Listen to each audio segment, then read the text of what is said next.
presta aquí. Entonces estamos más cómodos, menos formales, pero más cómodos, ¿verdad? En algunos casos. Bien, pero está bien, porque vamos a estar trabajando fuerte. Así que entonces, este es el origen, el primer día de la iglesia. Y qué curioso que esta iglesia Izipar proviene de otro avivamiento. Este es el primer avivamiento. Y tenemos otro avivamiento pentecostés, algo parecido, en el año 1900, ¿verdad?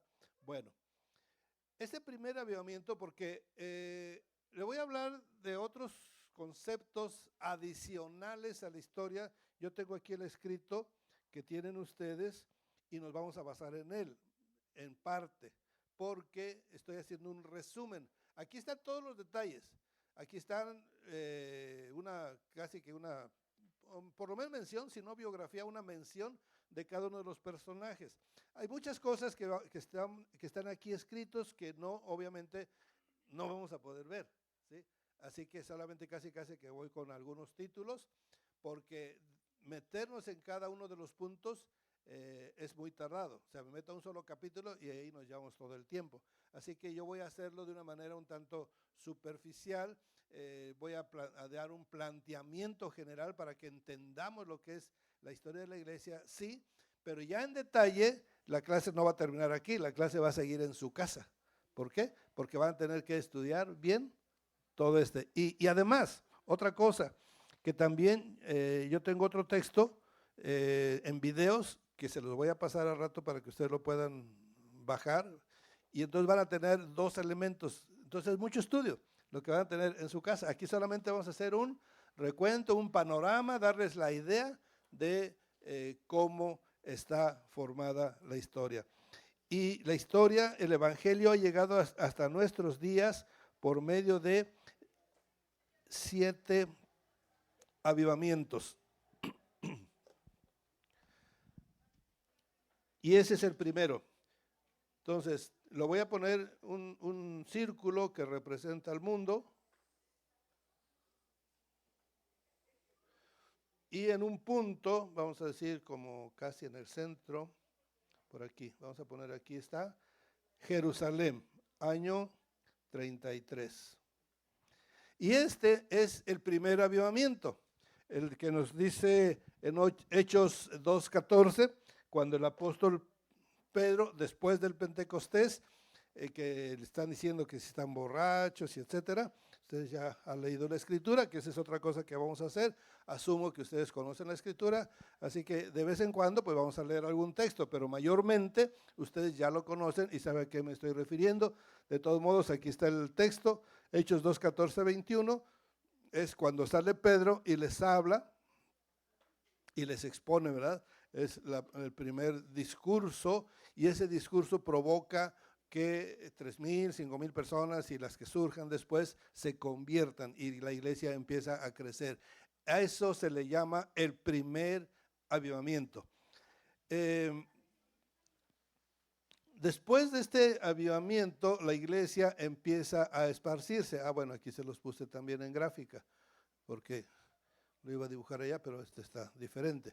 Ok, ahí está el primer avivamiento, Jerusalén, mayo del año 33. Es el punto, y el círculo rojo es lo que alcanza, y de hecho alcanza más para allá, pero en su primera etapa, sí, este es lo que alcanza algunos lugares cercanos a Jerusalén y llega inclusive hasta Roma. No quiero entretener mucho aquí porque ya veo que se nos va a recorrer más el tiempo todavía, pero esta la dejamos, que usted la vea, la apunte si quiere, porque trae algo muy importante ahí. Quiero decirles que también ese PowerPoint va a estar a su disposición, se lo dejo a la pastora para que ya en su momento ella se los pase, pero tomen en cuenta lo que se requiere en un avivamiento, condiciones, porque usted va a tener un avivamiento, querrá tener un avivamiento, pero un avivamiento personal, a reserva de que haya un avivamiento mundial o regional o de la iglesia, no sé, pero mínimo, si lo hay o no lo hay, aquí o lejos, usted debe buscar tener un avivamiento personal. Y este es el requerimiento, ya sea en la iglesia o usted en lo individual, tiene que buscar, trabajar, estar caminando con el Espíritu Santo, con fe, con arrepentimiento y con humildad. Estas son las características bíblicas y seguimos porque el tiempo apremia. Bien, esto que hemos hablado es a modo de introducción. Veamos ya lo que es básicamente la historia eclesiástica dentro de la era apostólica. Es la primera, está en la unidad A, en la unidad 1, que es la iglesia primitiva. La iglesia primitiva tiene 2 etapas, con los apóstoles y sin los apóstoles. Con los apóstoles es del año 33, día de Pentecostés, hasta el año 100 aproximadamente. Y del 100 al 313, que es cuando termina la etapa de la iglesia primitiva. Vamos a ver esas 2 etapas de la iglesia primitiva y nos vamos a ir pues un poquito rapidito.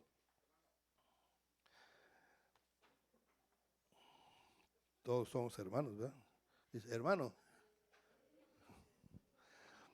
Bien, lo primero que tenemos en esta etapa de la era apostólica es precisamente la persecución que viven los apóstoles. Véase pues lo que les decía, quise platicarles esta situación de sangre y agua porque es lo que acompaña a la iglesia en todo el tiempo. Todo el tiempo hay sangre y agua. El hecho de que usted no reciba persecución no significa que no hay persecución, la hay, ¿sí? En México ya está viendo una persecución que yo le llamo de cuello blanco, de sangre todavía no. A diferencia, pues, o excepcionalmente aquellos que han sufrido algún cierto tipo de persecución y que han matado a muchos, ok, sí, pero así generalmente son regiones o casos excepcionales, diríamoslo así, pero en forma general todavía no se da, ¿sí? Pero el que no se dé no quiere decir que nunca va a haber. Bien. Pero aquí vamos a ver, en la primera muestra, después de Cristo, de la sangre de Cristo derramada en la cruz, la primera muestra de que la iglesia también va a derramar su sangre, la vemos en este siervo, Esteban. Usted lo conoce porque lo ve en la Biblia y sabe que fue el mártir, el primer mártir, ¿verdad? Después de Cristo. Pero imagínense qué habría pasado con Esteban. ¿Usted sabría quién sería Esteban si no lo hubieran apedreado? Ha habido millones de cristianos, buenos cristianos, que han muerto ya, ¿sí? En la larga de la historia, millones y millones han muerto. Pero ¿de quiénes tenemos registro? De algunos mártires. Y si quiere usted tener el registro completo, bueno, no completo, eso será imposible, pero muy amplio, búsquese el libro de John Fox, y se llama así, Los Mártires. Ese libro le hace un conteo desde Esteban hasta la persecución de Bloody Mary. Bloody Mary, la Reina María sangrienta, Bloody Mary la sanguinaria, porque asesinó a muchos cristianos. Ya llegaremos a su tiempo. Pero a lo que voy es que ese libro de John Fox es un muy buen complemento para la historia de la iglesia, porque la historia de la iglesia, la más amplia, por ejemplo, Justo L. González, que es donde yo me baso para hacer los videos que ustedes habrán visto o van a ver, es el el mayor escritor de la historia. Después de Lucas viene se me fue el nombre, Eusebio de Cesarea, Jesse Lehman. Hay varios historiadores de donde yo me basé, y el más amplio es Justo L. González. Y aunque cualquiera de estas historias puede, inclusive esta y la que yo tengo, puede traer algunos mártires, nunca va a ser tan completo y tan amplio como la de John Fox. Así que ese libro le va a complementar la parte de los mártires en la historia de la iglesia. Permisito. Pero si hay una pregunta, los escucho.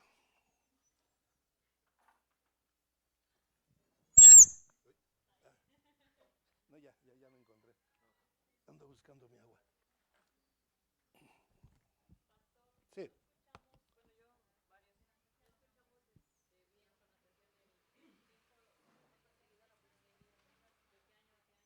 ¿El tiempo qué? ¿Cuál tiempo? Ah, la primitiva. Permito. Del año 33 al año 100 es la iglesia apostólica.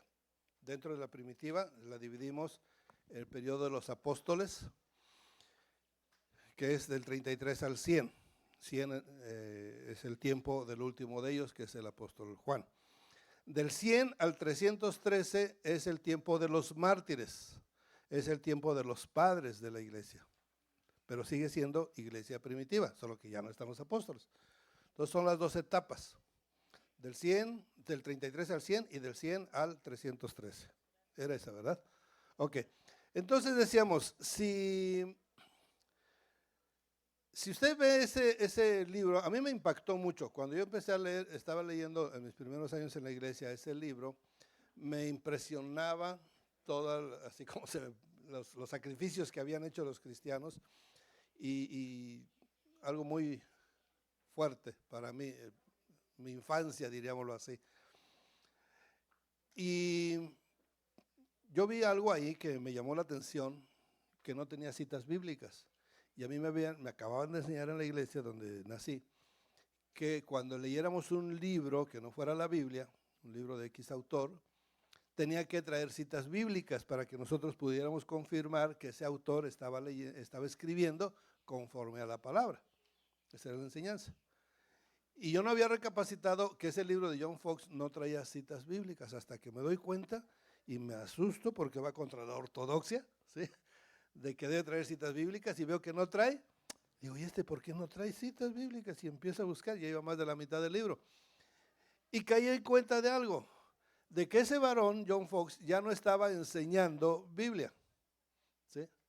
Estaba enseñando cómo se vive la Biblia. ¿Me explico?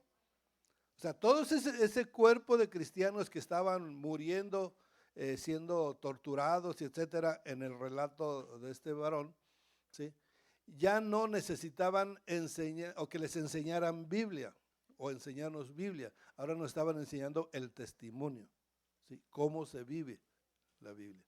Entonces yo eso lo entendí de esa manera. No sé usted cuando lo vea si lo entiende así o lo entiende de otro modo, pero el punto es que tenemos dos etapas, como Salomón, ¿verdad?, que dice, todo tiene su tiempo. Entonces tenemos la etapa de aprendizaje, que es lo que estamos haciendo ahorita, y después vendrá el tiempo de la prueba. Pero no hablo de la prueba que van a hacer aquí, ¿sí?, sino de la prueba en la vida, a ver si es cierto que ya pueden aplicar lo que aprendieron. ¿Me explico? Entonces ahí le voy a dictar una frase de una hermana que nos deja el camino marcado para lo que vaya a venir.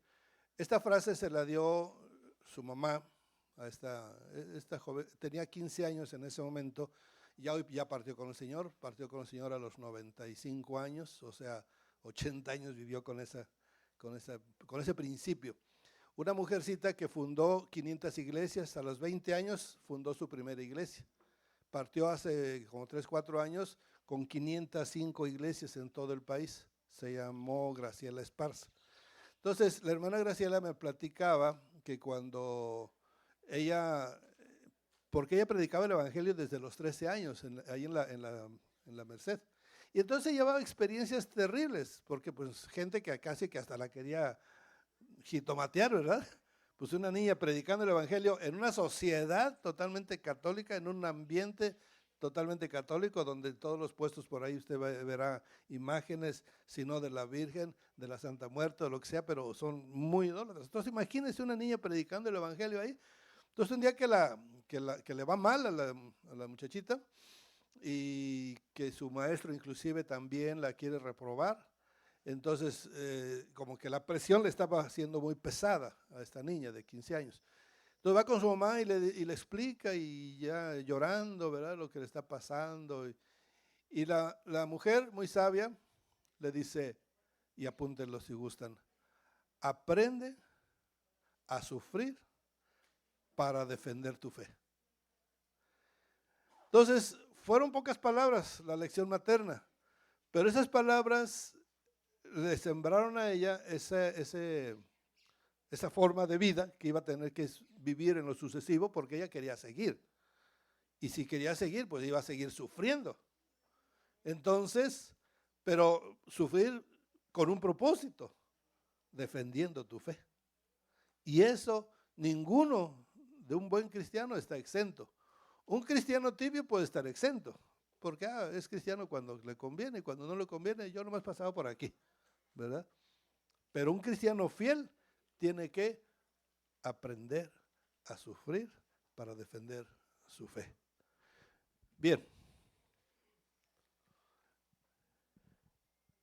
El tema que sigue dentro del, porque yo les decía, estoy siguiendo el orden del material que ustedes tienen, y aunque no entremos en detalle, vamos a ver algunos de los puntos. El siguiente punto es cómo vivía la iglesia, la doctrina. Bueno, lo tenemos resumido, por ejemplo,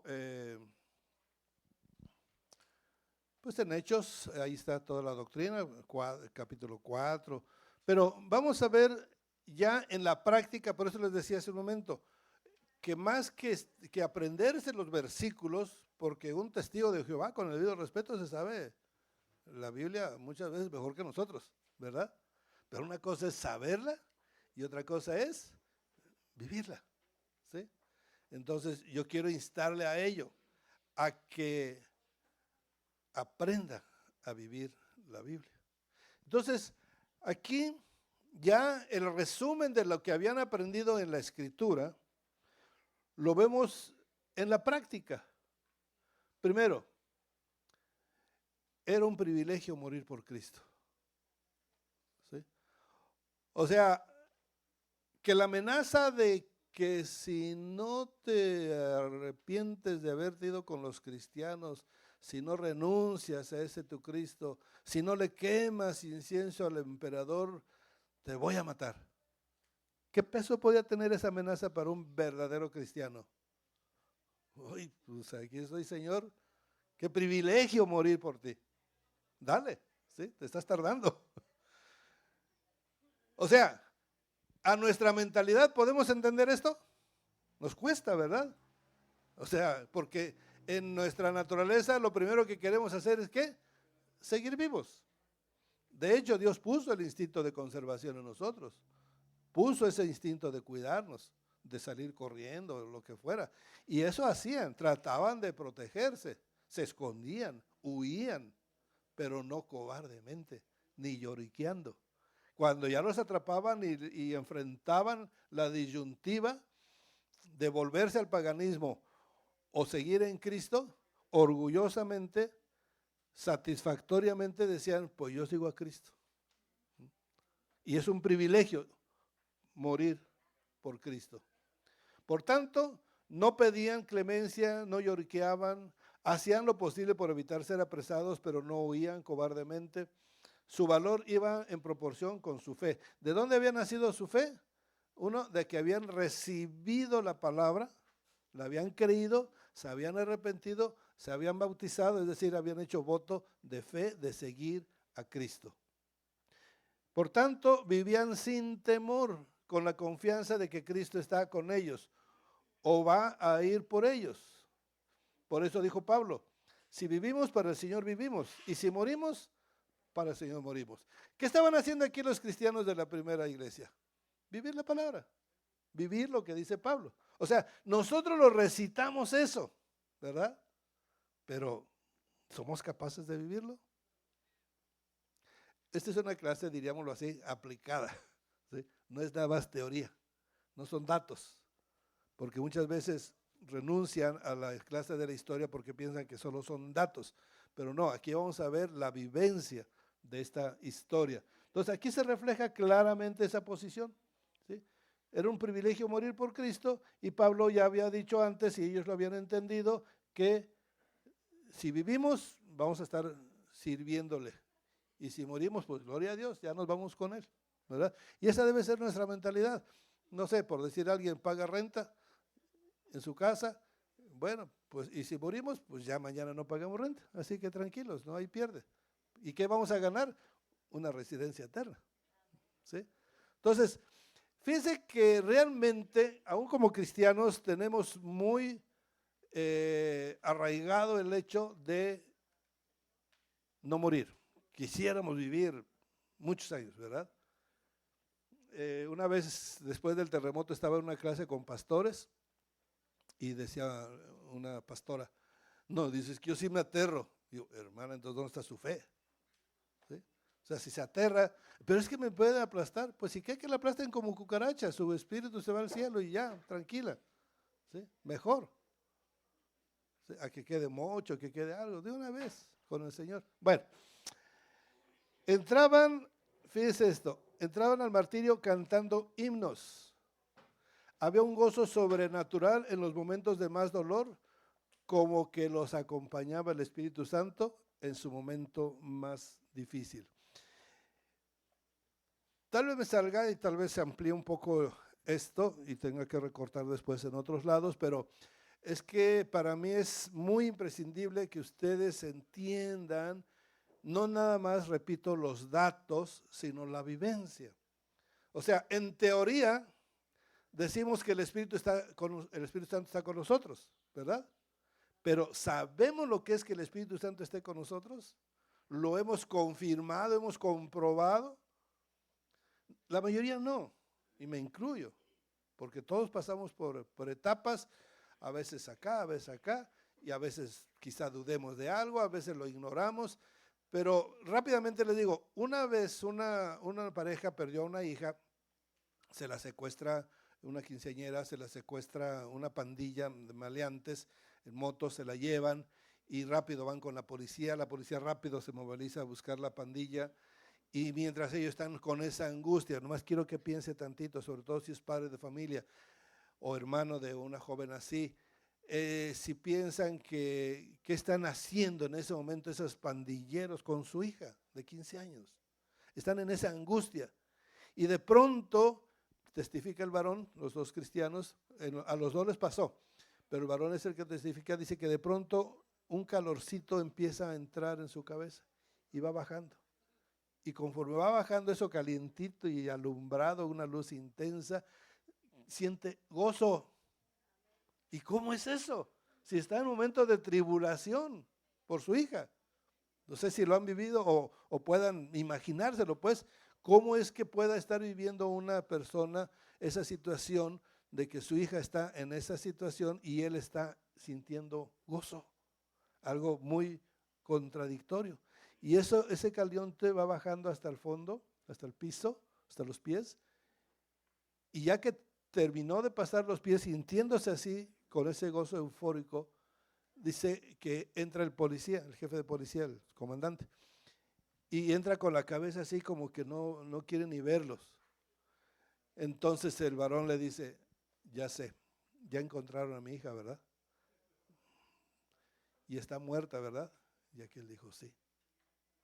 O sea, ¿qué pasó ahí? Que el Espíritu Santo les dio gozo para suavizar el golpe.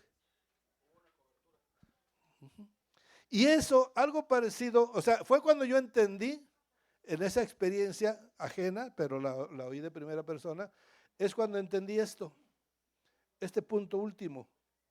Había gozo. O sea, no hay testimonio porque todos ellos fueron muertos. Pero no sabemos qué pasó en ese último momento.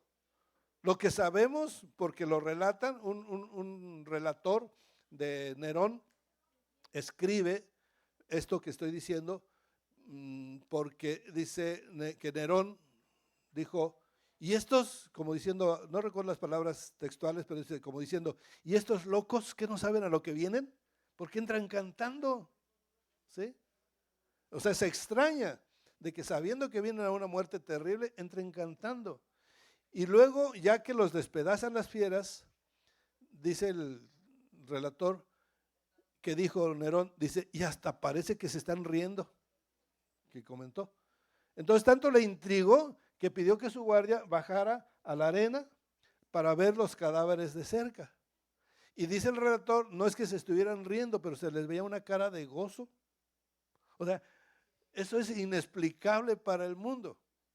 Pero si nosotros sabemos que el cristiano va con el Espíritu Santo, entonces, y sabemos de qué es capaz el Espíritu Santo, entonces podemos explicarnos cosas así. Que el relator y todo el mundo se queda, hasta Satanás se quedan, ¿qué está pasando? ¿No? O sea, hay cosas que no han comprendido. Bien, más características de la iglesia. Sí, ¿dónde?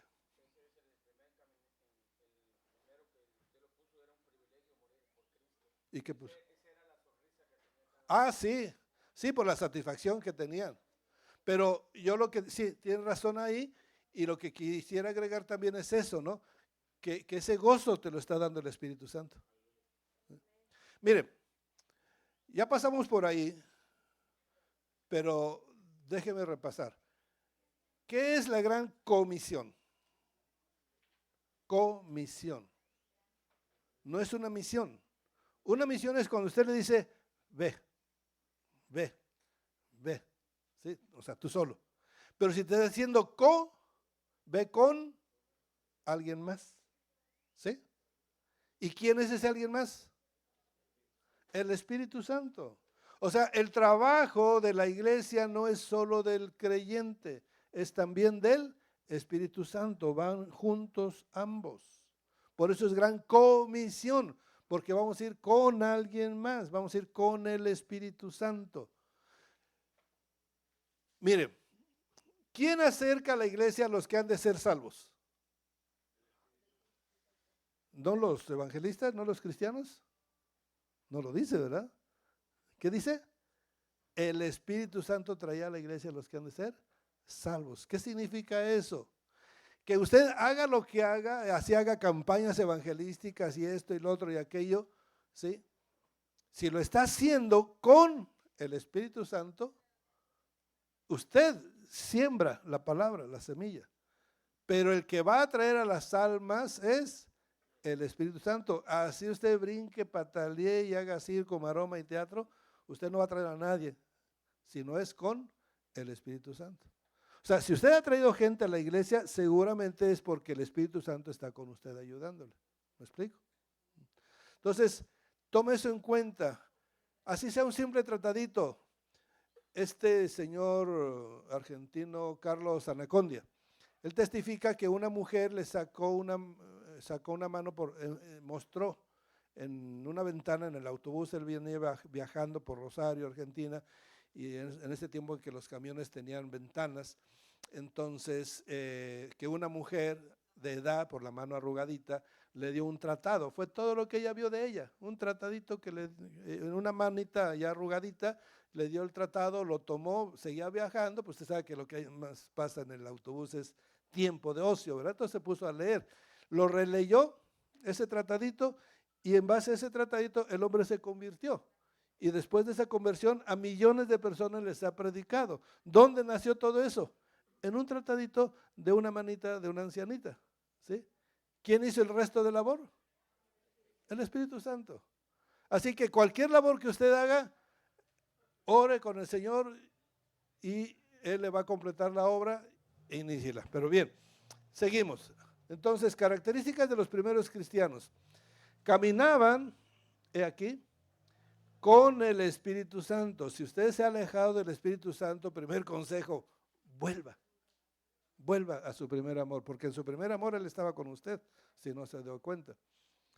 Manifestaban su fe y arrepentimiento, nacidos de nuevo. Manifestaban su amor por Dios y por sus semejantes. Perdonaban, bendecían, no maldecían a sus enemigos. Manifestaban humildad, cualquiera que fuera su estatus social. Perseveraban en la doctrina, fieles, firmes, constantes. Tenían comunión unos con otros, unánimes, en un mismo espíritu, en un mismo sentir. Fieles al recordar cada semana la resurrección de Cristo. Hacían oración de comunión con Dios, no tanto de petición. Señor, dame, Señor, bendíceme. No. Fíjense qué tipo de oración, de comunión. Esto, mis hermanos, al irlo leyendo, Levante la mano quien tuvo o tiene, cuando nació en Cristo, su primer amor. ¿Y quién lo notó? ¿Quién lo distingue? Levante la mano si hay alguien que lo distingue, que hayan tenido su primer amor. 2, 3, nada más, 4, 5, 6, bien poquitos. Esto se supone que debe ser todos, pero casi todos, la mayoría, perdemos esa fuerza. ¿Qué es esto? Si usted me siguió y usted ha tenido, que casi que lo creo que sí, pero a lo mejor ya se le olvidó, ha tenido un primer amor, ese primer amor es esto, ¿sí? Que después se va perdiendo, se va perdiendo. Bueno, vuelva, mi hermano, a su primer amor. Ese es su estado normal.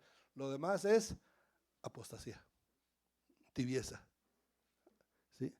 Es tibieza. Si sigue dejándose caer, va a llegar a la apostasía. Doctrina de la primera iglesia, bueno, es continuación, tenían un solo corazón, una sola alma, ganaba la simpatía del pueblo. Esto era muy, muy importante, porque con ese testimonio es que otros se iban convirtiendo. O sea, estos no hacían campañas evangelísticas, ¿sí? Estos que hacían, daban testimonio. Si Cristo les decía, amen a sus enemigos, ellos amaban a los enemigos. Ámense los unos a los otros, amaban los unos a los otros. Perdonen a sus enemigos, perdonaban a aquel que los había traicionado. O sea, vivían la doctrina de Cristo. Todos los días se reunían en el templo. Durante el día no cesaban de enseñar y proclamar a Jesús. Así como en el principio, en el fin.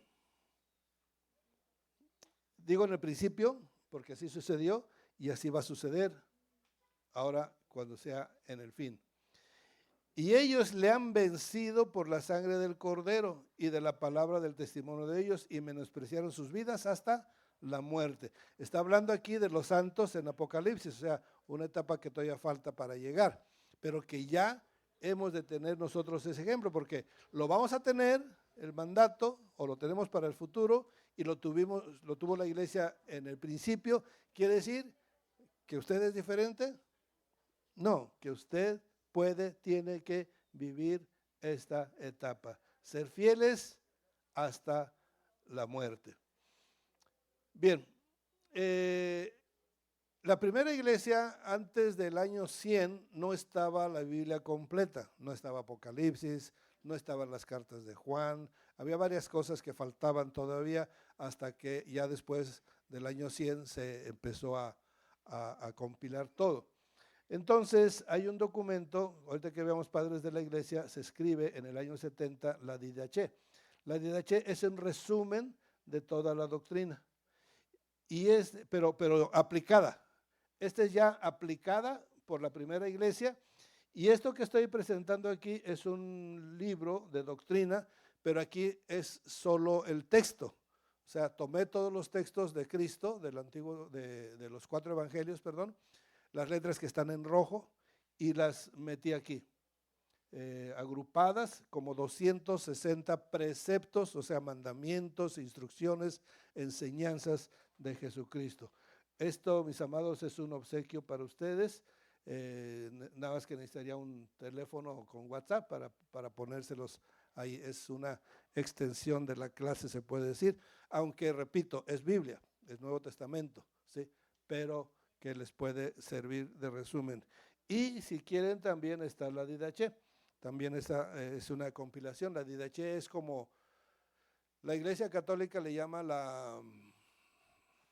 el catecismo, ¿sí? Es el catecismo. De ahí lo sacaron. Bueno, los apóstoles. Doctrina, padres de la Iglesia, concilios, pensamientos, doctrinas fundamentales y no fundamentales. Características.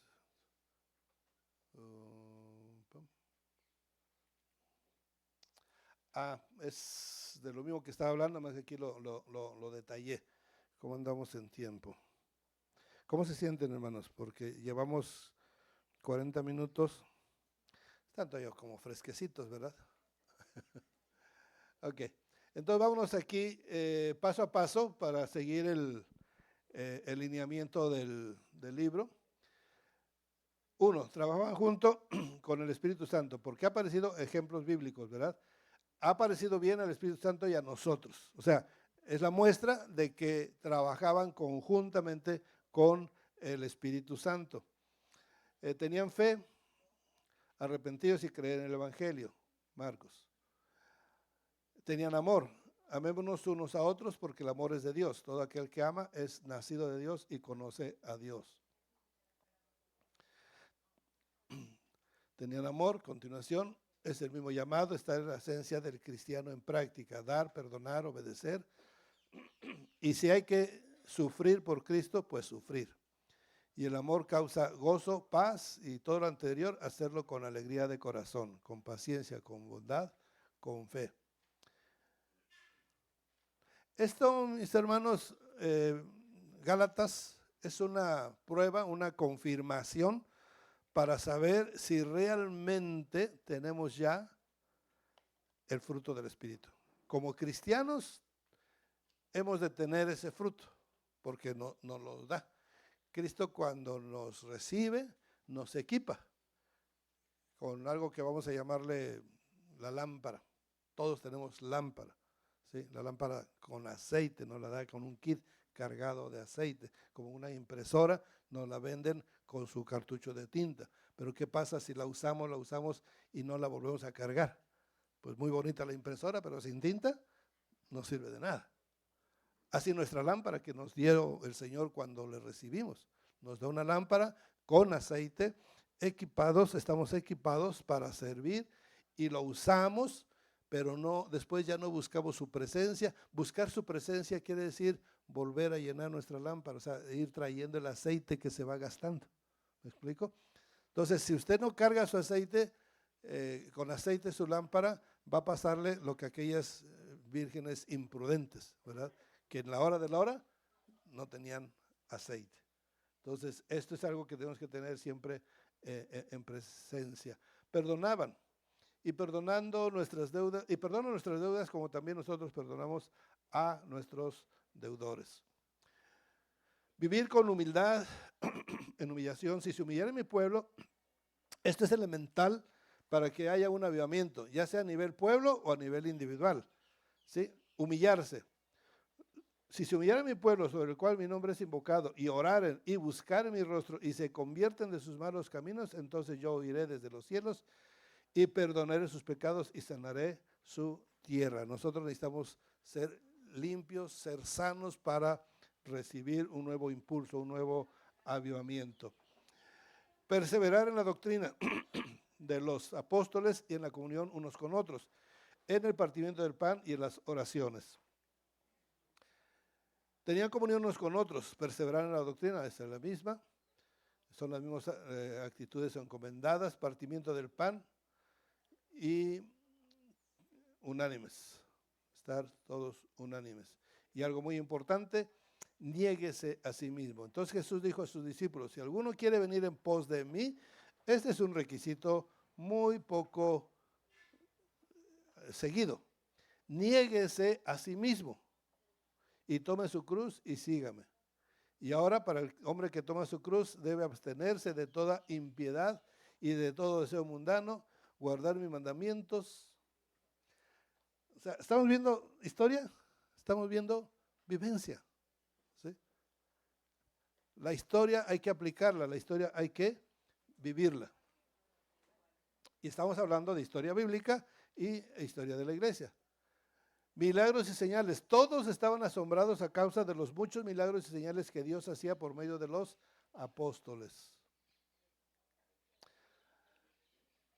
Así que no había entre ellos ningún necesitado, porque todos lo que poseían, heredades o casas, las vendían y traían el precio de lo vendido y lo ponían a los pies de los apóstoles.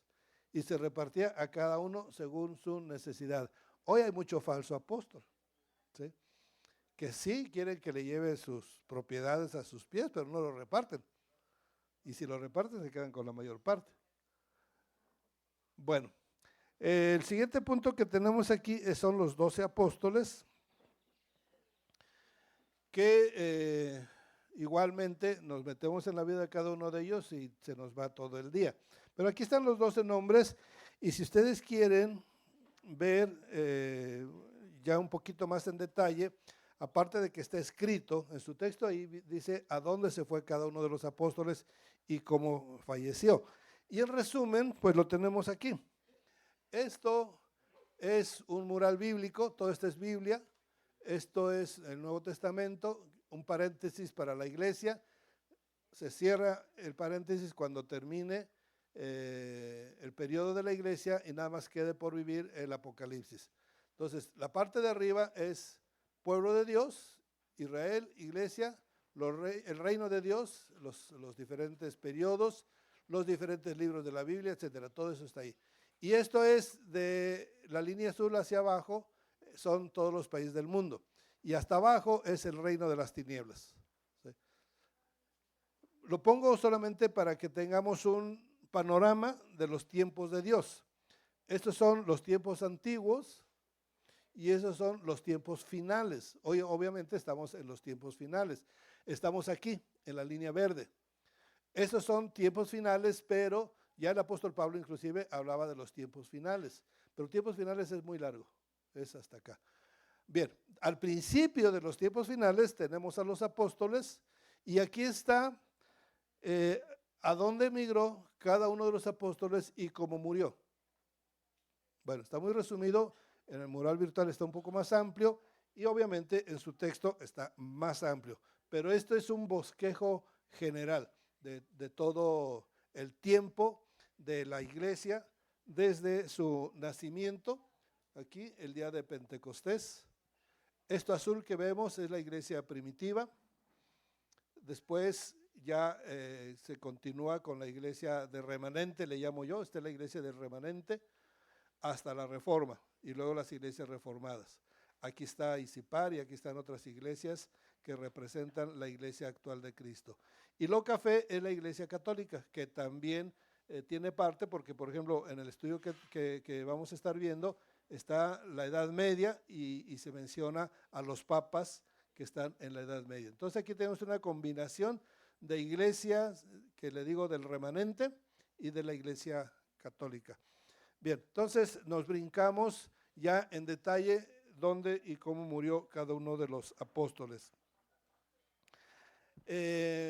Entramos a lo que es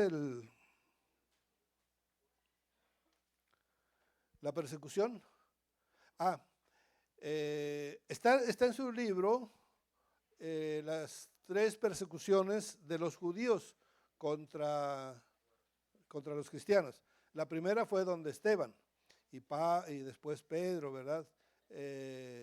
Y después siguen las 10 persecuciones. Si ven la carta de Esmirna, ahí habla de que, porque las 7 cartas, son como una profecía para la iglesia. ¿Sí? Aparentemente es otro tema, pero vemos las 7 iglesias de Asia Menor y vamos a ver que en cada una de ellas es como una profecía también de lo que va a vivir la iglesia en el tiempo. Entonces, la primera iglesia es Éfeso, es el primer amor, lo que decíamos, ¿verdad? Cuando la iglesia estaba como la vimos, con los apóstoles. Y cada uno de los cristianos tenemos una etapa de primer amor. Si realmente recibimos a Cristo, que entiendo que si usted ya está en este nivel de estar estudiando en un instituto bíblico, pues es que usted recibió a Cristo realmente y es salvo realmente. Ahí no pongo eso en duda. Lo que pongo en duda es por qué no tuvo usted un primer amor, porque la mayoría no levantó la mano, o les dio pena, o no se acuerdan, o no lo tuvieron. ¿Sí? Y eso es raro que no lo hayan tenido, porque Dios a todos los equipa.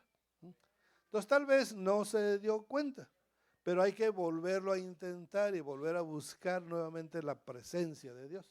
Bueno, entonces la iglesia primitiva, que ya decíamos va desde del 33 al 313, en las 2 etapas. En el año 64 empieza la persecución de los cristianos, la primera. Esta primera persecución fue solo en Roma, no fue en todas las partes. O sea, Jerusalén, por ejemplo, Antioquía o otros lugares que había cristianos, no pasó nada con ellos. ¿Por qué? Porque les achacaban un delito local, un delito en Roma, el cual obviamente son inocentes. Pero fue un pretexto de Nerón, o sea, estoy hablando de la quema de la ciudad, fue un pretexto. Algunos historiadores dicen que el mismo Nerón la quemó, y si no fue Nerón, de todos modos fue algo que no nada que ver con los cristianos. Pero ya los cristianos, y este es un punto importante de vivencia, sí, obviamente está en la historia, pero quiero recalcarlo otra vez, porque eso viene, eso ahora con la inteligencia artificial se va a repetir, y de una manera más global. Por eso ponga atención en cada uno de estos puntos. Y por eso, aunque podrían no parecer relevantes dentro de todo el contexto histórico, es una muestra. Donde pongamos el renglón hay algo que se nos está mostrando. Y ahorita quiero poner el dedo del renglón en el hecho de por qué surge la primera persecución. Surge, decíamos, cuando Nerón oficialmente culpa a los cristianos de haber incendiado la ciudad de Roma. Y entonces había que apresar a todos los cristianos que vivían en Roma y castigarlos. Y entonces hacía antorchas humanas. Creo que por ahí puse un cuadro. Bueno, esa es una forma. No está. Hay una imagen donde está una avenida y las lámparas son cristianos, seres humanos, los quemaban vivos, ¿sí? Los llenaban de brea y los quemaban. Caprichos tontos de ese hombre, pero que tenían ese propósito de culparlos para él deslindarse. Si él había quemado porque quería renovar la ciudad o parte de la ciudad, bueno, ese fue su motivo, su pretexto. Pero, ¿por qué cuajó? O sea, ¿por qué la gente lo creyó? Es el punto. La gente creyó que los cristianos habían hecho eso, y si no lo habían hecho no les importaba, lo que querían era que castigaran a los cristianos. ¿Por qué ese odio? ¿Por qué hoy en muchos casos odian a los cristianos? Es una pequeña muestra de por qué los odiaban en aquel tiempo. En aquel tiempo odiaban a los cristianos. Había dos clases de gente en la sociedad, lo que hoy podríamos llamar la sociedad moral y la sociedad inmoral. La sociedad moral más sensible, ¿sí?, escuchaba o veía el testimonio de ellos y se convertían muchos, ¿sí? Ese es de donde se alimentaba la iglesia, de la sociedad moral.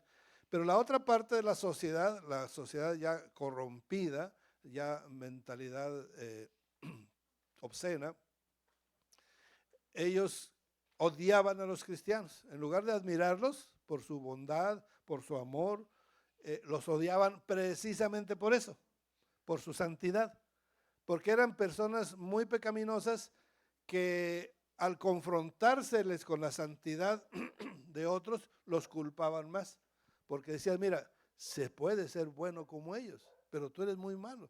Entonces, esa comparación de extremo a extremo, pues los hacía odiar al cristiano. Entonces, eran personas, no que no tuvieran esperanza ni salvación, porque cualquiera la tiene, pero ya en su ideología que traían toda carcomida por ya diríamos su conciencia cauterizada ya por el enemigo, porque todo ser humano tenemos conciencia, y en esa conciencia están las leyes de Dios. Pero cuando la conciencia se cauteriza de tanto mal que se ha hecho, ya eso ya no se ve, ya queda muy, muy oculto. Entonces haga de cuenta que en personas así, cuando le decían, ay, los cristianos me chocan, me fastidian, tan santurrones, a saber qué tantas cosas decían. ¿Puede usted más o menos darse una idea? Si a usted le han hecho alguna observación así, ¿verdad? Entonces, pero ahora multiplíquelo, porque en aquel tiempo, pues la gente no tenía ninguna moral, no tenía ninguna referencia. Ahí al contrario, el imperio ya era muy inmoral. Había orgías y podían tener todos los dioses que quisieran. O sea, vivían de una manera totalmente fuera de lugar, ¿sí? Así que entonces, hagan de cuenta un pantano y de pronto por ahí ponen un ramillete de florecitas, ¿sí? Pues se ve muy, muy amplio el contraste. Y el pantano lo que va a querer es, y pesa. Bueno, en fin, que eso lo vimos mucho en toda la historia de la iglesia, pero particularmente en Roma, sucede eso, sobre todo Roma. Roma era la ciudad más desquiciada del mundo quizá, si no por lo menos del imperio, con mucha homosexualidad, con mucha depravación. Entonces era muy difícil vivir en Roma para un cristiano. Las Vegas, aquí en nuestros tiempos, diríamoslo así, es algo comparativo, porque Las Vegas es una ciudad, le llaman la ciudad del pecado, ¿sí? Porque hay prostitución, porque hay esto, porque hay etcétera. ¿Sí? Es para que la gente vaya y saque ahí todo lo que quiera sacar, ¿verdad? Y entonces, pasando por ahí, una vez me tocó ir a una convención, que como allá es muy barato el hospedaje, porque lo que quieren es que la gente vaya, la comida es muy barata, lo que quieren es que la gente vaya para contagiarla, contaminarle de sus maquinitas de juegos y de dónde le sacan el dinero. O sea, les dan comida, pero le sacan dinero, por otro lado. Entonces, por esa situación, una iglesia cayó en el juego e hizo su convención allá y yo fui. Y había muy poquitos cristianos locales, todos los de la convención eran visitantes. Porque yo pensé en ese momento, hay pocos cristianos aquí, porque es muy difícil ser cristiano con tantas tentaciones que te ponen alrededor, de juegos, de comida, de prostitución, de etcétera, etcétera. Bueno, entonces, así de esa manera, más o menos espero explicarlo con hechos, las palabras, el texto está en su libro para que lo vean más detalladamente, pero más o menos es el ambiente que había en Roma, por lo cual mandaban a la gente a morir al circo. Solamente eran cristianos, cristianos que, repito, no rehuían a la persecución. Sí, trataban de esconderse, porque es más útil un cristiano vivo que un cristiano muerto. El cristiano muerto pues va al reino y está bien, pero mientras esté aquí, por eso dice el apóstol Pablo, si vivimos, para él vivimos. Entonces, si estás vivo, pues usa tu tiempo, que se te ha extendido, para salvar a otros. ¿Sí? Pero si ya te llegó tu momento, pues enfréntalo y punto, sin llorar. Antes, gózate. Bien. No está en el libro, el año 70, pero quiero mencionarlo porque es importante.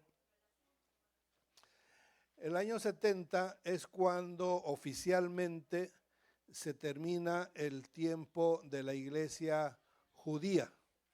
Recordemos que la iglesia en un principio fue hecha por judíos.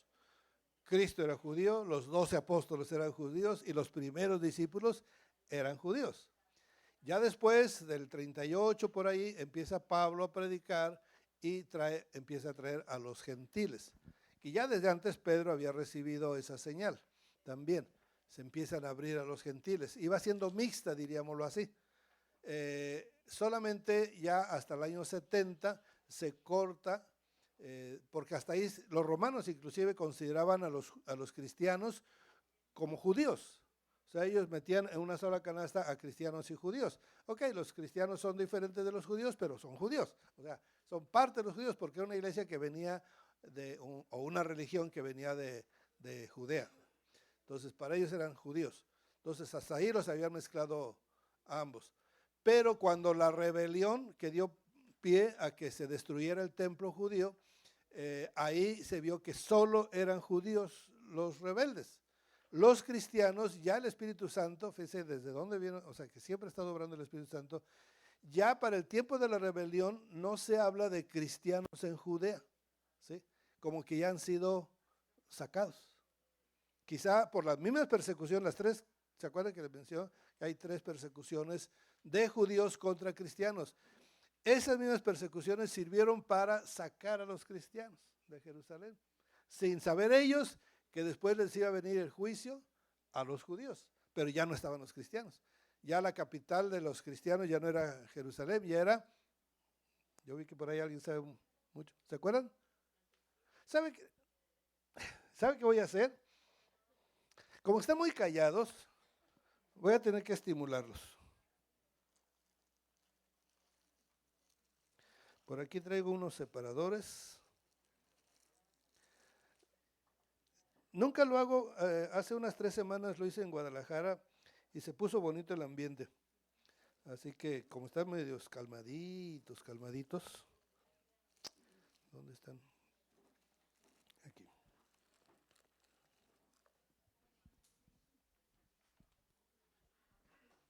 ¿Alguien usó en la escuela acordeones? No se hagan los muy... ¿Sí? ¿No? ¿Nadie? Ah, mira, la hermana más sincera. También.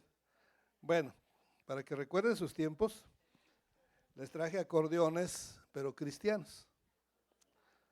Estos funcionan, por ejemplo, hablando del Espíritu Santo, si usted va a dar que el pastor lo manda a hacer un servicio, con una familia o con un pastor, pero no me preparé, bueno, ya el pastor agarra un acordeón, un separador, y dice, mira, puedes hablar del Espíritu Santo, y ahí está ya la guía, ¿sí? O de Jesús, o del bautismo, o de la iglesia de Cristo, o del joven cristiano, de la paciencia, ¿sí? A lo mejor el de la paciencia le sirve a usted mismo. Ok, entonces el primero, de estos que mencioné, hermana, le voy a dar a escoger a usted, que fue la primera, después no puedo estar dando a escoger, voy a agarrar cualquiera. Pero ya que dije y que esté la primera, tengo aquí a la vista el bautismo, la iglesia, la Biblia, Cristo, la cruz de Cristo, doctrinas fundamentales y cualidades del Espíritu Santo. ¿Cuál quiere? Doctrinas fundamentales, hermano. Cristo. Bien, voy a ir haciendo preguntas otra vez y ya si no me levantan la mano ni con esto, entonces voy a hacerle tipo PRI, antiguo, dedazo. Bien, entonces estamos en el año 70.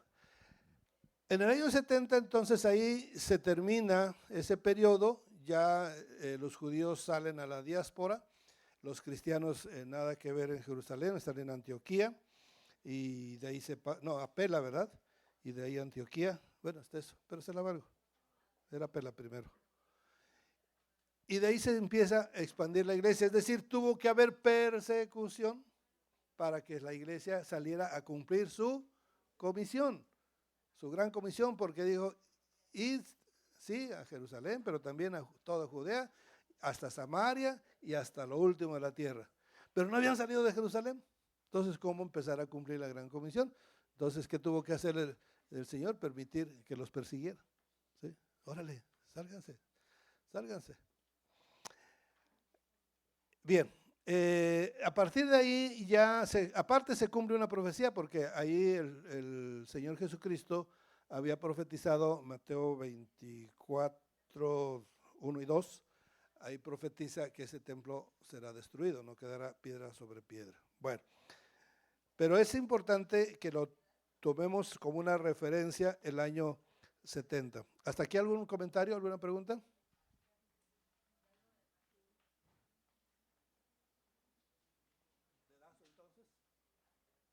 Hermano, dedazo. Le salvó la campana. A ver, hermano.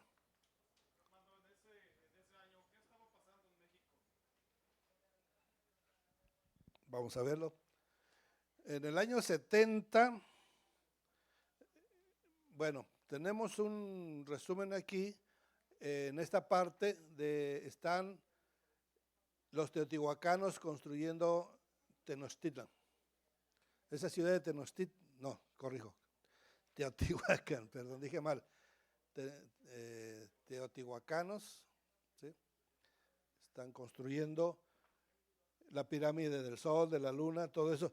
Y cabe mencionar que ahí participaron gigantes, dice Fray Bernardino de Sahagún, en la construcción de esas pirámides. Pero bueno, hay más culturas. Ahí estaba la cultura zapoteca. ¿De dónde es la cultura zapoteca, hermano?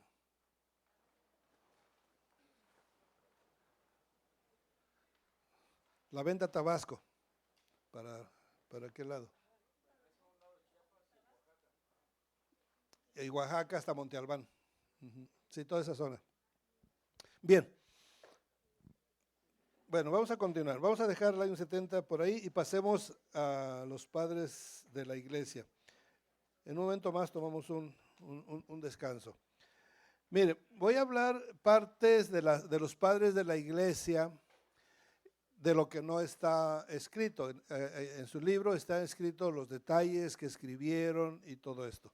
Y entonces, repito, en cada uno de estos temas donde pongamos el dedo y nos quedemos ahí, pues ahí nos amanece, como dicen, ¿verdad? Porque se nos va el tiempo, porque son temas muy, muy amplios. Yo el tema de padres de la iglesia, por ejemplo, lo doy en 4 horas, solo el puro tema de padres de la iglesia. Entonces aquí solamente es un bosquejo que voy a presentarlo en una división que hacemos.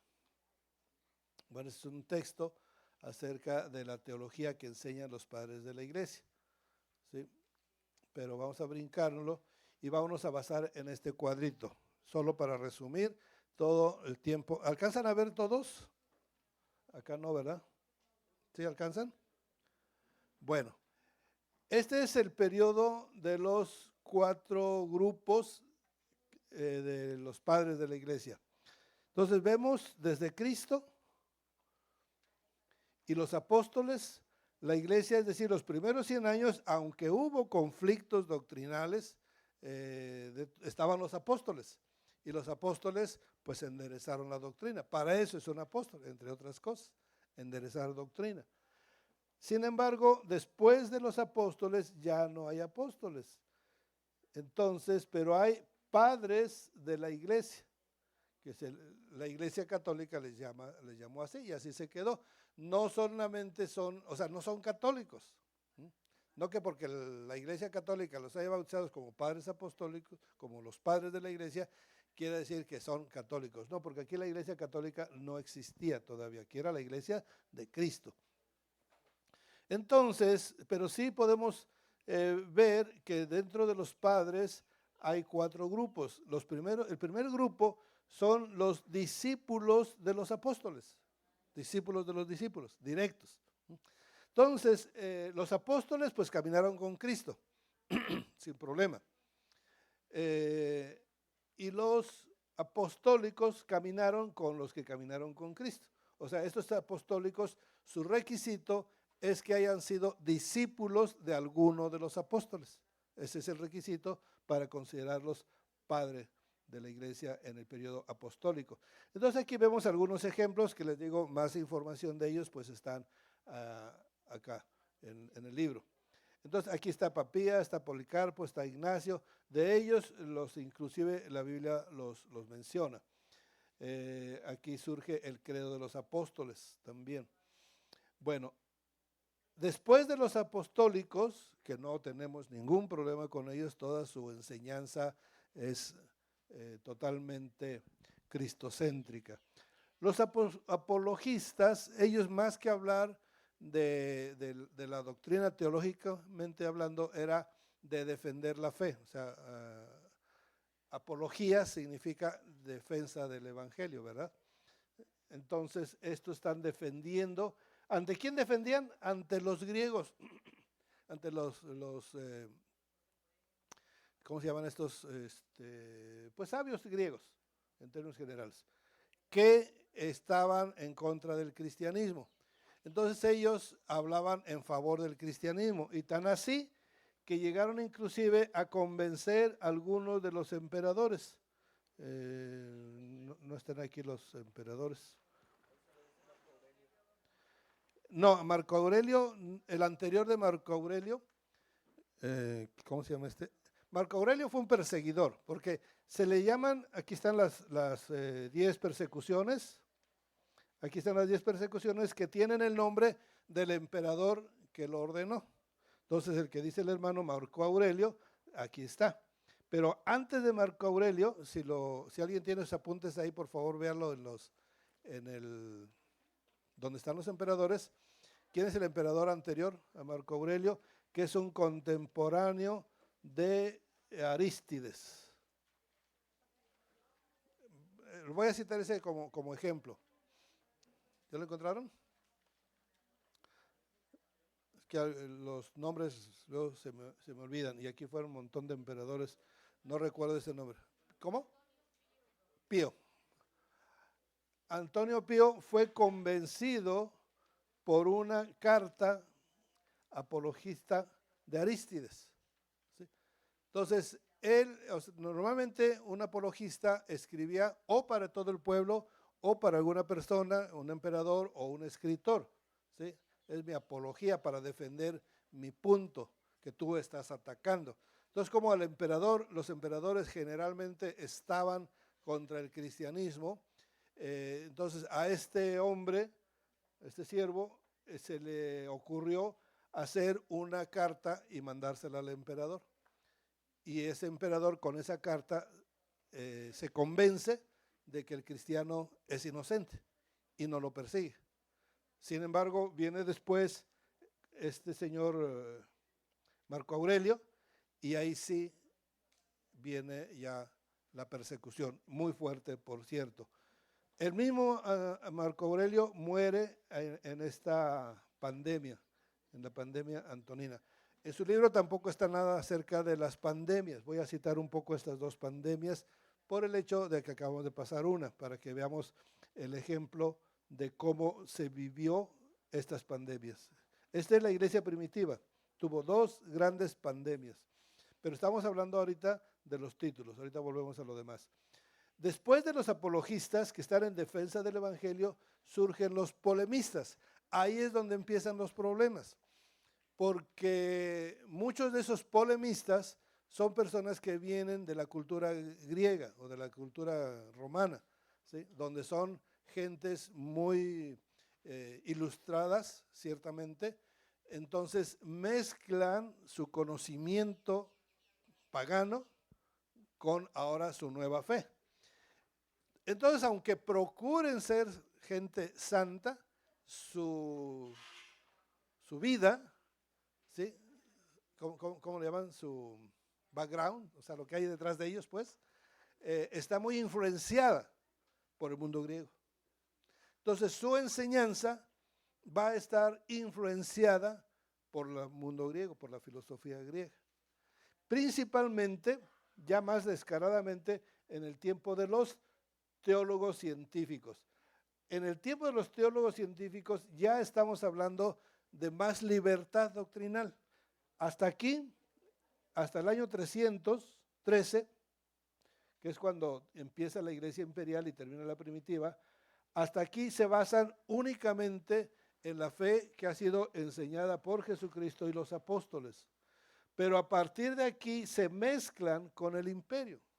Entonces esos teólogos que la iglesia católica los sigue llamando padres de la iglesia, y hay algunos buenos ahí como es Gregorio, Crisóstomo, Basilio, ellos son personajes buenos, diríamos en términos generales, pero que hay otros que empiezan a ser influenciados muchos por la filosofía griega.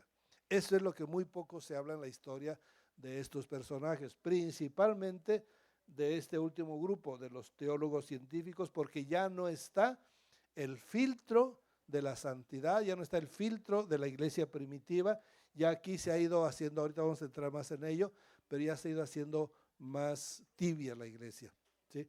Entonces la enseñanza es un tanto tibia, ya no está tan apegada a la escritura, sino que ahora trae influencia griega. Y para que usted me entienda mejor esto, porque la historia se repite, esto va a propiciar la entrada al oscurantismo. Y hoy se está propiciando la entrada a otro oscurantismo. Hoy estamos entrando a un tercer oscurantismo. Tercero, si hablamos de que los judíos en Babilonia es el primero, aquí esto es el segundo, y hoy estamos empezando a vivir el tercero. Le voy a hacer una pregunta, y sí la sabe, porque ciertamente no sabemos el día ni la hora, pero sí sabemos cuándo va a venir. ¿Cuándo va a venir el Señor Jesús? ¿En qué momento? Muy bien, pero más concretamente, ya hay apostasía. Más concretamente, el anticristo. Más concretamente, sin hablar del anticristo. Cuando la higuera florezca. ¿Y cuándo florece la higuera?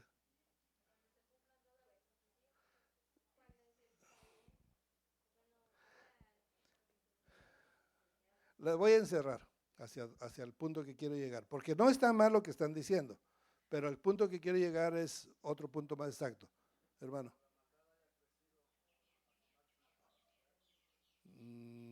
Sí, no, por ahí anda también, o sea, tampoco es incorrecto. Mateo 20.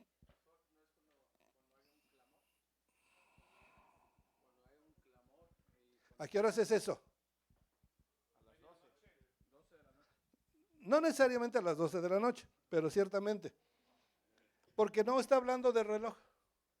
Dice Mateo 25:6, y a la medianoche dice, ¿verdad? Y a la medianoche se oyó un clamor, pero no es a la medianoche de las 12 del reloj, sino la medianoche es en la oscuridad. ¿Sí? Es como decir, en lo más oscuro de la noche. Sí, obviamente, estamos hablando de la oscuridad espiritual. O sea, hoy en el mundo hay mucha luz, ¿verdad? Hay muchas luces, muchas maravillas, pero es luz falsa. La luz verdadera, que es Cristo, se ha ausentado porque la iglesia no ha llevado toda la luz que debería de llevar. Perdón, voy a decir unas cosas graves, pero ¿quién es la luz del mundo? ¿Y a quién delegó? A la iglesia. Él fue a la diestra del Padre y dejó a la iglesia bien equipada y bien comisionada para ser la luz del mundo. Entonces, si el mundo ha entrado en oscuridad, ¿qué significa eso? Ahí sobre todo, a lo que vamos a pasar ahorita, vamos a empezar al primer oscurantismo. ¿Qué fue? Que esa luz, hasta ahí estaba cumpliendo su función, decía. Todo esto venía cumpliendo su función de ser luz al mundo. Pero aquí esta luz empieza a menguar y empieza a oscurecerse. Bueno, ese es el primer oscurantismo. Pero hoy estamos empezando a entrar, alguien dijo, hermano Aarón Lara, dice, en un video que está por ahí, se lo voy a pasar al rato, dijo, estamos en lo más oscuro de la noche. Estoy de acuerdo con él en que estamos ya en lo oscuro de la noche, pero no es lo más oscuro, todavía falta llegar. Hagan de cuenta como si estuviéramos, no sé, 10, 11 de la noche, por decirlo figurativamente. Para lo más oscuro de la noche todavía falta. Y en ese momento se oye el clamor. ¿Qué dice? Ahí viene el esposo. ¿Sí? Entonces, ciertamente no tenemos día ni hora, pero sí la señal de que será en lo más oscuro de la noche. Y esa mayor, tenemos apostasía y falta. Tendremos pronto la manifestación del anticristo, pero falta. ¿Sí?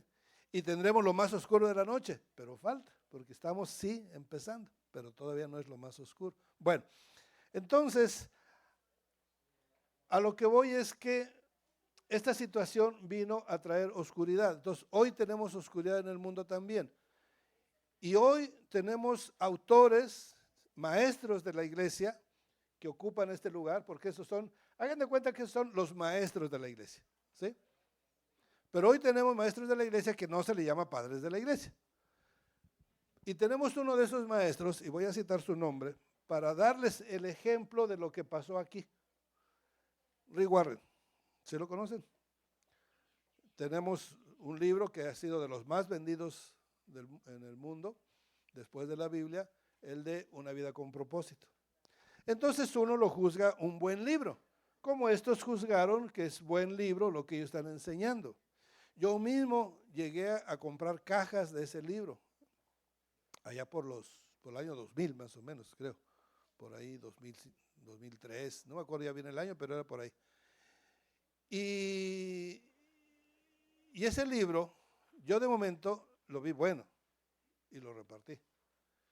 Pero alguien, no recuerdo ya quién, me abrió mal los ojos y me dice, no, mire, esto es nueva era. Ups. O sea, no era yo capaz de identificar en ese momento un engaño dentro de un buen libro, pero trae mucho de nueva era. Y ya después, revisando la vida de este varón, muy amigo de Rick Warren, y Rick Warren es el principal promotor de Nueva Era, es el que compró la editorial Vida y otras editoriales cristianas de Sunderland y de, ¿cómo se llama la que está más arriba de ellos?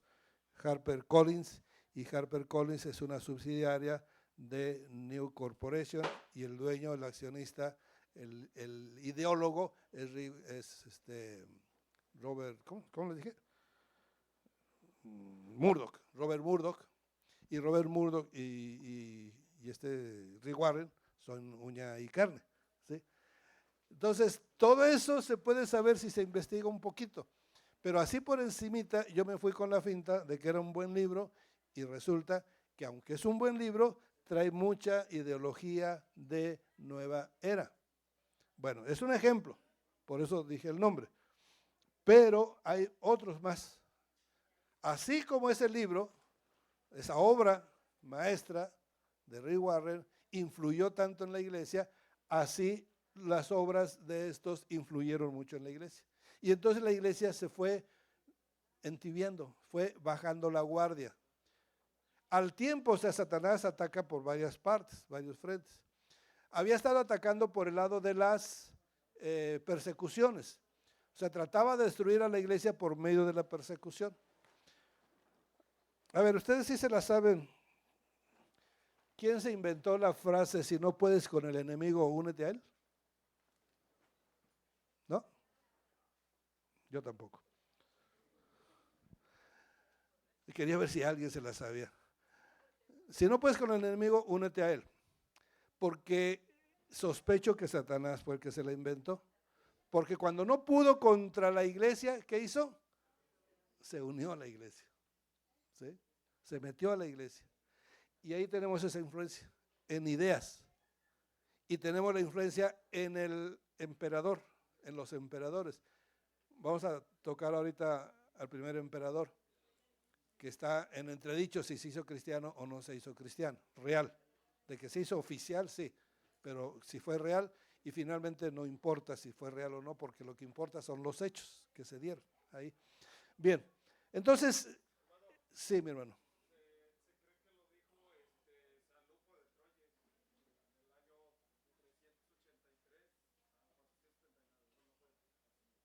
A ver, otra vez, ¿cómo se llama? San Lujo. Lupo.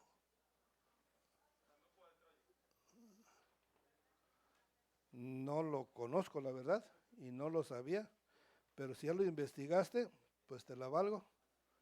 Pero, hablo del principio, ¿verdad? Porque lo dijo antes del año 300, que dice el varón.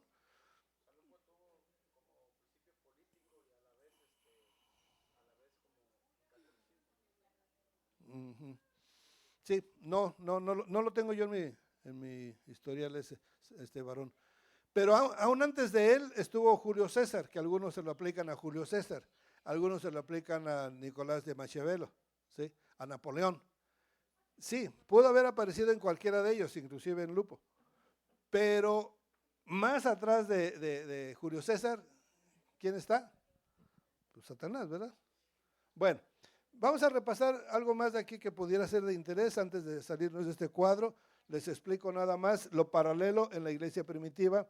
Básicamente tenemos los padres de la iglesia y tenemos quiénes son estos padres de la iglesia en ese tiempo.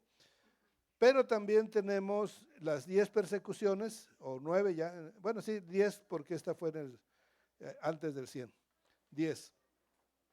Las 10 persecuciones y los emperadores que las ordenaron. Hubo tiempos de paz, como se da cuenta aquí, no todo el tiempo fue persecución, hubo breves periodos de paz. Y aquí abajo tenemos 5 doctrinas que se perdieron en la historia, en el tiempo de la historia. Es apóstoles, profetas, evangelistas, pastores y maestros, la mano de Dios. ¿Sí? Esas 5 doctrinas se fueron perdiendo. Los apóstoles, dones del Espíritu, que es profetas, santidad, porque aquí al unirse el paganismo con la iglesia se pierde la santidad, y después ya bautizan a los niños, cuando el bautismo es a los adultos para perdón de pecados, y finalmente la salvación ya es por fe. Ya no es por fe, ahora es por obras. ¿Sí? Bueno, ese es otro factor que marcó la caída de la iglesia, porque se perdieron esas 5 doctrinas básicas.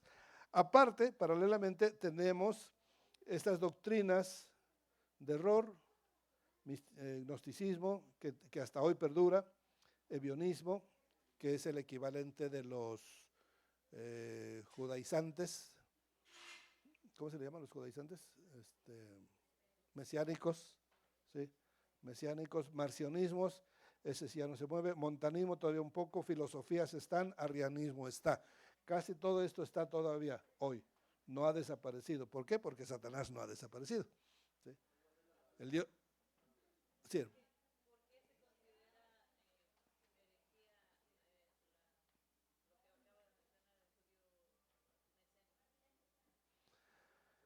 Porque el judío está llamado a hacerse cristiano. No está, el cristiano no está llamado a ser judío. ¿Sí? Entonces, el cristiano que quiere hacerse judío es una especie de apostasía. Sabemos que es apostasía, ¿sí? Salirse de la doctrina. Se está saliendo de la doctrina de Cristo, está invalidando el sacrificio de Cristo. O sea, ese es el pecado básico. Que al salirse, al decir volver a la ley, ¿sí? No solamente es el pecado de volver a la ley como tal, sino que está queriendo decir, es que el sacrificio de Cristo no me sirve, tengo que volver a la ley.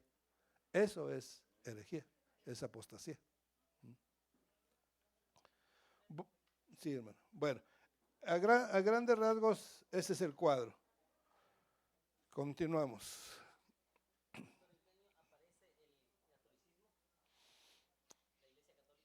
Es lo que vamos a ver ahorita, justamente a partir, porque no es un decreto, pero sí es un cambio muy notorio.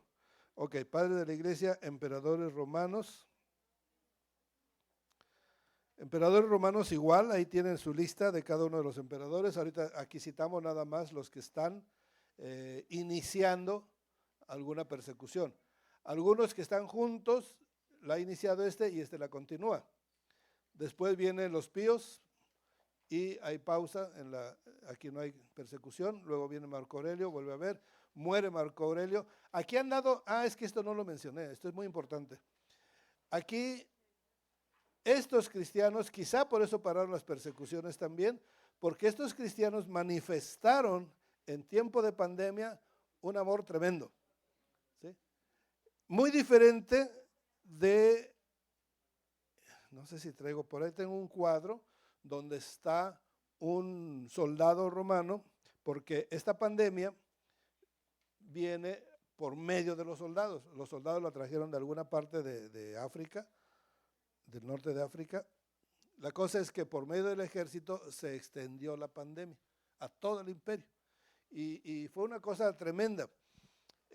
No sé cuántos millones habrán muerto hoy en esta última, pero de 8,000 millones de habitantes no murió más allá de 10 millones, si acaso. Póngale que hayan sido el doble, 20 millones. En un mundo de 8,000 millones. En ese momento el imperio tendría aproximadamente 50 millones. Y murieron en la pandemia, no se sabe con exactitud, unos dicen, los más conservadores, 5 millones, otros 10 millones, como sea, estamos hablando del 10 al 20 contra el 0.01 que murió hoy, ¿sí? Y hoy, o sería por eso, ¿verdad? Que no murieron tantos por los cuidados que se tuvieron, como sea. El punto es que en ese tiempo, y esa imagen, que no me acordé de traérselas, habla mucho porque hay 3 imágenes ahí. El soldado está tendido mortalmente. En el fondo, como en segundo plano, se ve una pequeña congregación y un varón predicando. Y junto al soldado está un cristiano adulto y una jovencita que está sosteniéndole la cabeza al soldado. Y el hombre como que está acercándose a su oído, ministrándole, dándole consuelo. O sea, ¿qué nos está mostrando esa escena? Una, que no le importa, tanto a la niña como al varón, contagiarse. Están atendiéndolo, lo están, y no trae cubrebocas o eso. Y el otro estaba predicando, que se estaba orando por él, no sé. Así nada más es la pura imagen.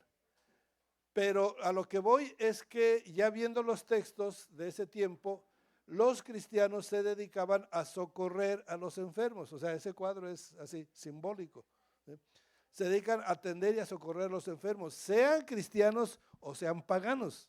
No toman en cuenta a quién van a dar amor y a quién no. O sea, todavía en ese tiempo la iglesia primitiva sigue manifestando su amor a riesgo de su vida. No temen la muerte en las persecuciones, o sea, ese es su punto a favor, que como están acostumbrados a ser perseguidos, están viviendo la persecución de este señor Marco Aurelio, que fue una de las más duras.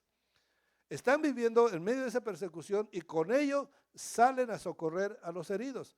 Saben que pueden morir por la pandemia, sí, pero saben que pueden morir por la persecución también. ¿Qué significa eso? Que tienen en poco su vida. ¿Sí? Y ya sea que por la persecución o ya sea que por la pandemia mueran, están dando su vida por Cristo. ¿Sí? O sea, están atendiendo al enfermo, al moribundo, a riesgo de convertirse ellos también en enfermos, ¿sí? Pero lo toman con valor, sumisión. ¿Por qué? Porque es un privilegio morir, ya sea en la persecución o ya sea sirviendo a Cristo, porque al estar sirviendo a heridos, a enfermos, a presos, ¿a quién están sirviendo? ¿A quién están atendiendo? Dice el Señor, a Él mismo. ¿Sí? Entonces, esto es algo que se ve en esa historia, pero que no lo vimos hoy, salvo excepciones. Hubo muchas excepciones. Y Sipar tuvo muchos pastores que partieron con el Señor en la pandemia.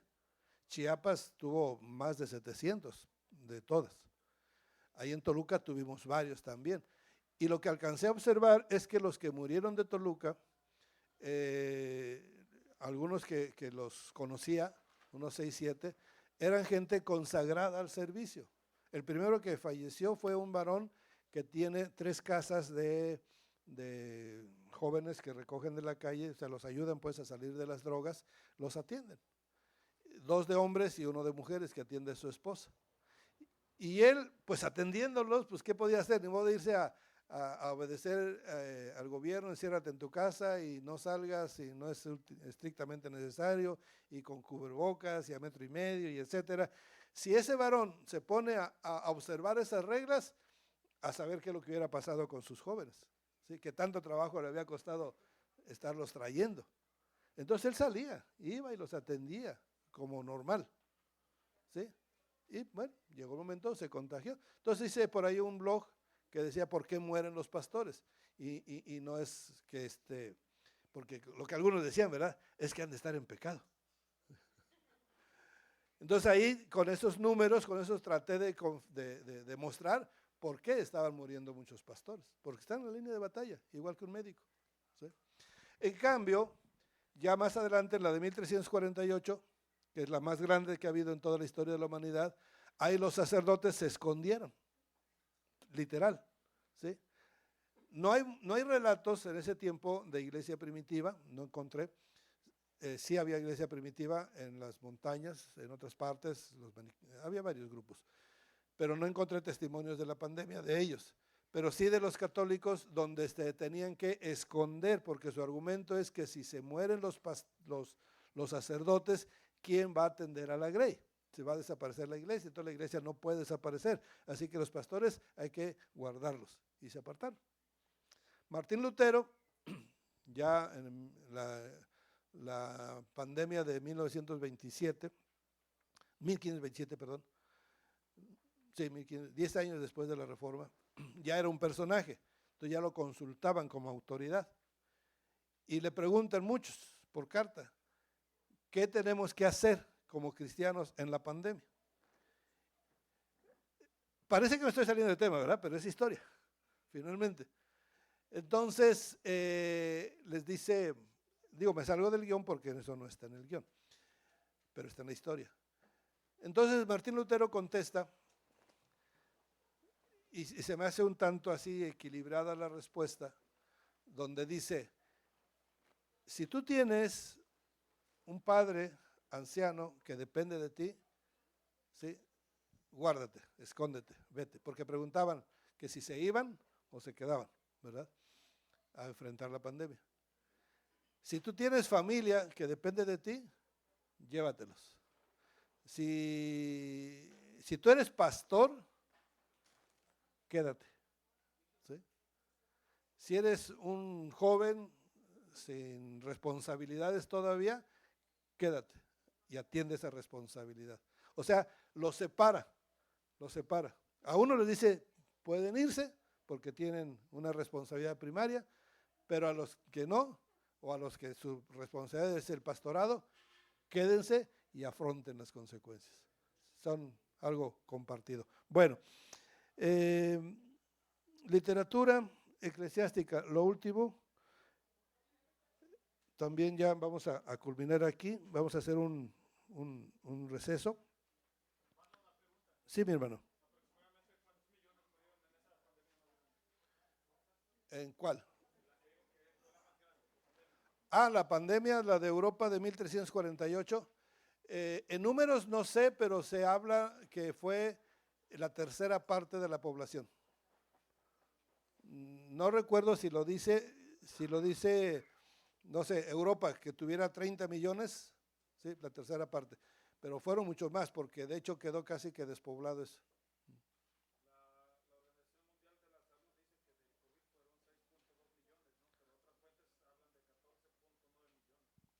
Del COVID. Mira, aquí este mural lo hice en el 2020. Estaba la pandemia, ya había empezado en China, pero no había llegado a México. En México llegó creo que en marzo, ¿no? Este lo saqué en enero. Y aquí, ¿dónde está? Ya se borró.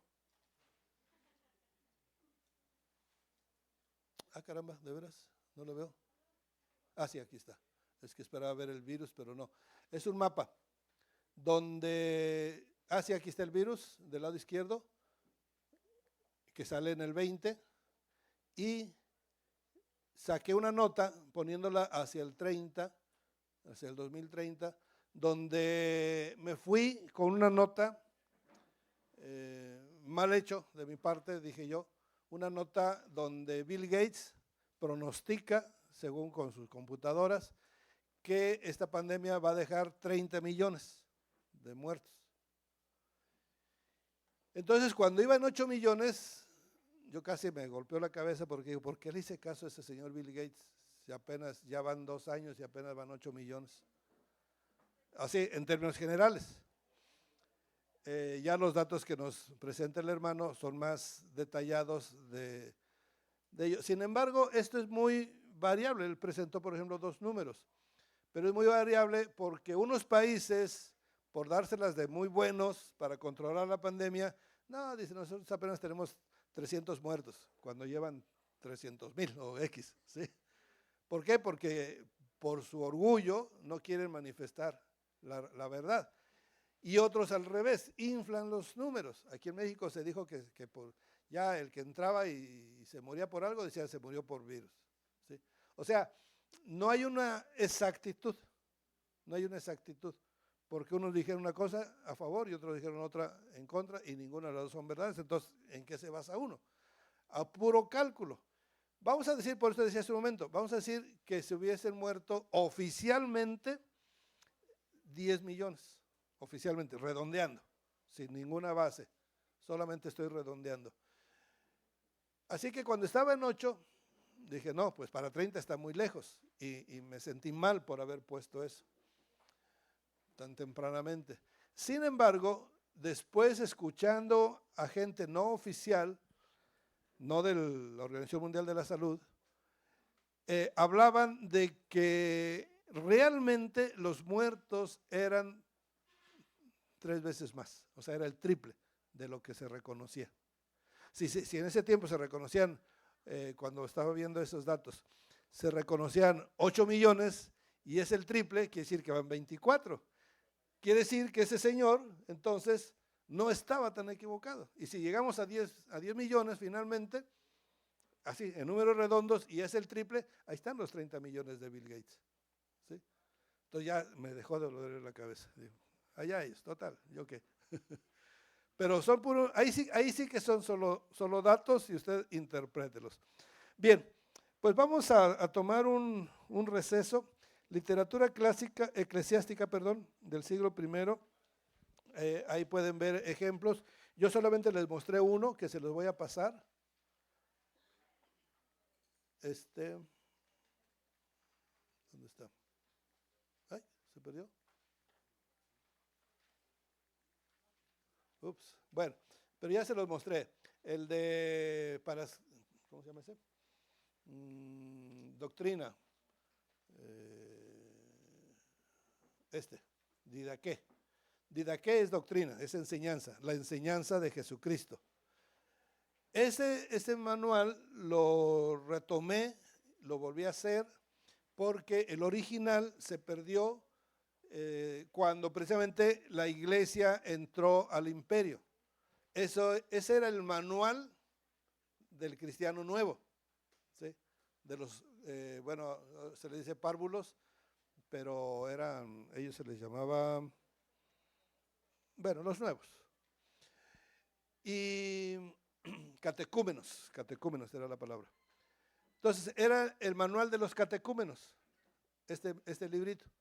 Y era el manual que tenían. Lo escribió, no se sabe quién, pero lo consideran porque está entre los escritos de los padres de la iglesia, por eso es que lo estoy citando, porque está entre la doctrina, entre la literatura eclesiástica, pero no tiene autor, o sea, no se sabe quién fue el autor, solo se sabe que fue de Alejandría, o sea, se sospecha que fue de Alejandría. Entonces, uniendo las sospechas, no está escrito, literal, que Marcos se fue hacia Alejandría y que estuvo allá dándole enseñanza. Entonces, los tiempos de Marcos y de ese discípulo se me figura como escuela en los hogares. O sea, la enseñanza era todavía en los hogares, no había un instituto, ¿sí? Hasta 200 años después, ahí mismo, en base a esa escuela que posiblemente inició Marcos, es que se funda la escuela de Alejandría. ¿Sí?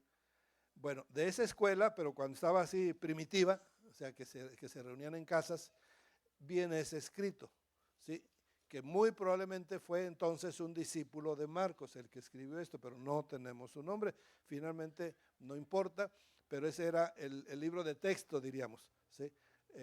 Cuando no estaba todavía inclusive terminada la Biblia, el Nuevo Testamento no estaba todavía terminado, entonces esto era también una ayuda. Por tanto, este libro no trae citas del apóstol Juan ni de Apocalipsis, solamente de los principios. Pero igualmente es interesante ver el ejemplo de cómo vivía, cómo era enseñada la iglesia primitiva en ese tiempo.